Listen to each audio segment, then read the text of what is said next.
Hello and welcome. Today I'll be talking about how I cut my bangs and colored a few of my locks, what I used to color it and why. If you know me, I always keep it short and sweet, so stay tuned. Hi, I'm Patricia, and I'm actually quite a shy person, but I decided to share my braidlock journey because if it wasn't for other people sharing their stories here, I wouldn't have had the knowledge or the courage to start mine. My only hope in sharing here is that you find something of value for your own journey. Happy locking! I haven't been here for a couple of months, and it's because I really didn't have anything to share, so I only come on here when I have something to share. So before I start talking about colour, I'm going to start with cut. So I really enjoyed, as my hair started growing, I really enjoyed having bangs, and as they grew past being bangs, I made the decision to keep having bangs because I really enjoyed having them. So I started to cut them. And there they are, trimmed off, just those few there. I just trimmed them so I could just get them out my eye. I'll turn it around and show you. See, I just cut those few there, and the ones that were a bit long. And I like it. I also don't want to have a sparse fringe, so I'm literally taking approximately 35 locks and keeping them level for the bangs. Not quite level, like I cut them a little differently, and actually I can't make them level if I wanted to.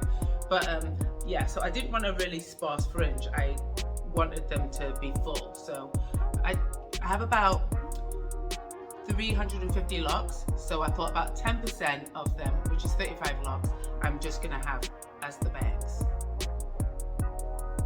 Now I've had my locks for about a year and a half, and I hear that you're not supposed to cut or color your hair for the first year, so I just waited till the time went by before I cut them.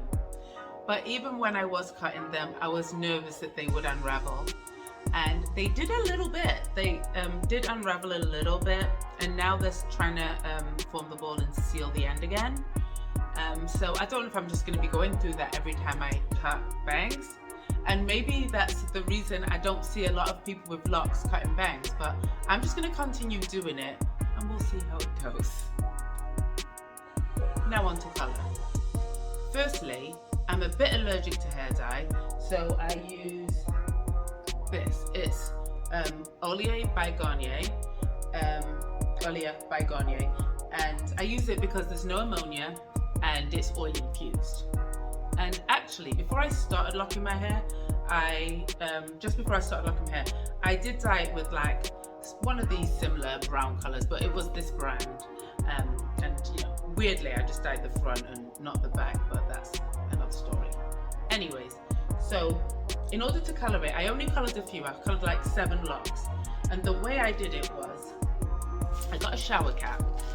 Not this one, obviously. It was actually a see-through one, but it doesn't matter. So I put on the shower cap, I made 7 holes, and I pulled locks out randomly. I just pulled out 7 random locks, and then I, took the hair dyes, I mixed them together evenly, because it does say make the mixture even. So I did an even mix of these two, mixed them together, and then just applied it to the locks that I'd pulled through. Now I only left it in for about 20 minutes because I was nervous, and you're supposed to leave it for about 40 minutes, but I just left it in for 20 minutes because I don't have loose natural hair. So for me, it's going to penetrate the lock. So I was, nervous the color would stay in there. And so I washed it out. So I left the shower cap on when I was rinsing it out at first. And I actually used this clarifying shampoo that I got at Walmart. It's like this apple cider clarifying shampoo that's free of, phosphates and paraffins and all those. But it was a cheap little shampoo that I got at Walmart. Anyways, so I used that to really wash the color out.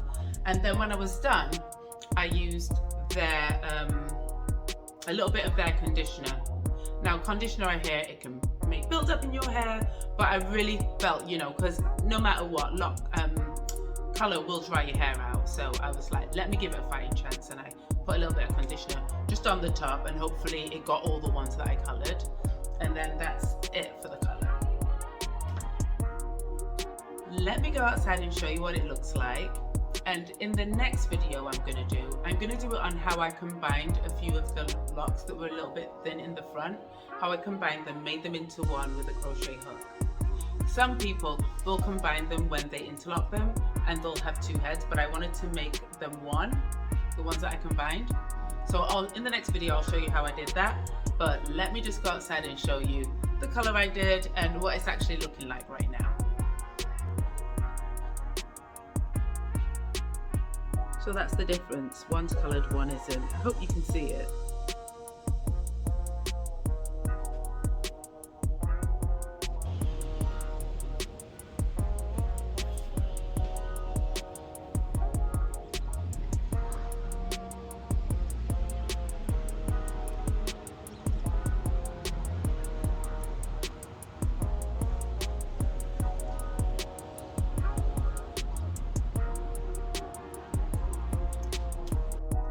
So that's it for this video. And for those of you rocking locks, happy locking. Thanks for watching, and I'll see you next time.